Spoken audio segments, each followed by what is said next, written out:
An santos nga ebanghelyo para yana nga adlaw. Abril 1, tuig 2026, Miyerkules nga adlaw han Semana Santa. Kinuha kan San Mateo, Kapitulo 26, versikulo 14 tubtob 25. Kinadto han mga puno han kapadian inusahan 12 nga mga tinunan nga gingangaranan kan Judas Iscariote nga nagsering. Ano man an ihahatag niyo akon kun itubyan ko haiyo Jesus. Nag-ihapirahin katluan kasalapi ngan iginhatag ni Raiya. Hikang hadto nga takna, naghingita na Judas hin maupay nga higayon hin paglingo kan Jesus. Hansyahan nga adlawon piyestahan tinapay nga waray patubo. Hinarani kan Jesus an iya mga tinunan nga nagpakiana. Diin an imo karuyag nga amon pag-aandaman para han imo han kanan paglabay han pangaon.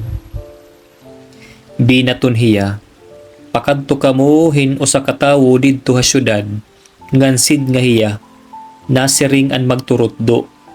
Inabot na an akon takna. Magsasaurog ako ngan an akon mga tinunan han paglabay dida haimo balay. Gintuman han mga tinunan an iginsugo haira ni Jesus ngan ginandam an kanan paglabay nga pangaon. Han pagkagabi na liningkod hin pagkaon ni Jesus ngan an 12 niya nga mga tinunan. Samtang nangangaon hira, nagsiring ni Jesus, susumatan ta kamo. Usaha iyo in maglilingo ha akon. Duro an kabido han mga tinunan ngan an tagsa-tagsa nagpakian na iya. Ako ba ang Ginoo? Binaton ni Jesus. An madungan ha akon hin pagtunlob han iya tinapay ha plato, amo hiya an maglilingo ha akon. Mapatay an anak han tawo, sumala han iginsiring han kasuratan. Kundi kamakaharadlok para han tawo nga maglilingo han anak han tawo. Mauro upay paunta kun waray inihiya matawo. Nagpakian ni Judas an malingo nga tawo. Magturotdo, ako ba an karuyag mo sidngon? Binaton ni Jesus, ginyakan mo ini. An ebanghelyo han Ginoo, pagdayawon ka o Kristo. Haliputay nga pamalandong. Kakulop didahan aton gospel nagsusumat nga ginpanagda ni Jesus nga iglilirong hiya ni Pedro makatulo. Yana naman nga adlaw ang gospel nagistorya nga ginpanagna liwat ni Jesus nga paglilinguon hiya ni Judas Iscariote. Maaram kita nga ginlingo ni Judas nga ni Pedro hi Jesus. Pero kay ano nga mag-iba an ira na hingadtuan. Didahiton gospel ni Saint Matthew chapter 27 verse 5 nasiring nga ipinilak ni Judas an kwarta ngadtuhan ruwang han templo ngan ginawa siya. Katapos linakat hiya ngan naghikog. Samtang hi Pedro nagbasol hiya ngan nangaro hin pasaylo sa Dios.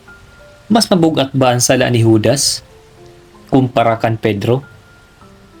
Nga tanan nga sala napapasaylo hiton Dios. Iton iya diri ila mapapasaylo nga mga sala. Iton mga sala nga diri naton iginaaro hin pasaylo. Hi Judas darahan bugatan iya ginbuhat nga sala. Inabat hiya hin despair. Nawarayan hiya paglaom sa Dios nga mapapasaylo pahiyahan iya nabuhat nga diri asya. Hi Pedro darahan bugatan iya ginbuhat nga sala, nagbasol hiya ngan nangaro hin pasaylo sa Dios. Hira nga duha in parehas nga naglingo kan Jesus, darahan ira mga kaluyahan, pero mag-iba an ira ginbuhat kahuman nira pakasala. Hi Judas waray pagbasol. Hi Pedro nakasala pero nagbasol hiya. Again, Waray sala nga diri mapapasaylo hiton Dios.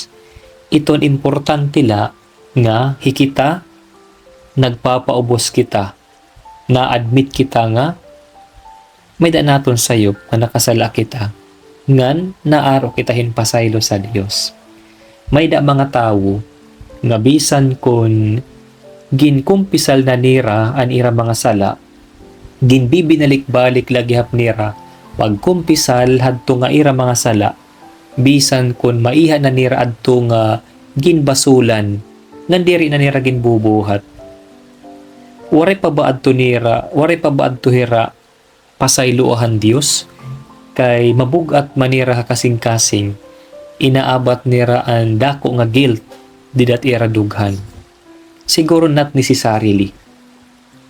Again, iton Dios pero mapasaylo iton aton mga sayop kun mangaro kita hinpasaylo. Pero ikitaliwat kinahanglan liwat naton pasayloon iton aton mga kalugaringon, kay maluya kita asya nga nakapagbuhat kita hinsayop ngadto sa Dios. Amen.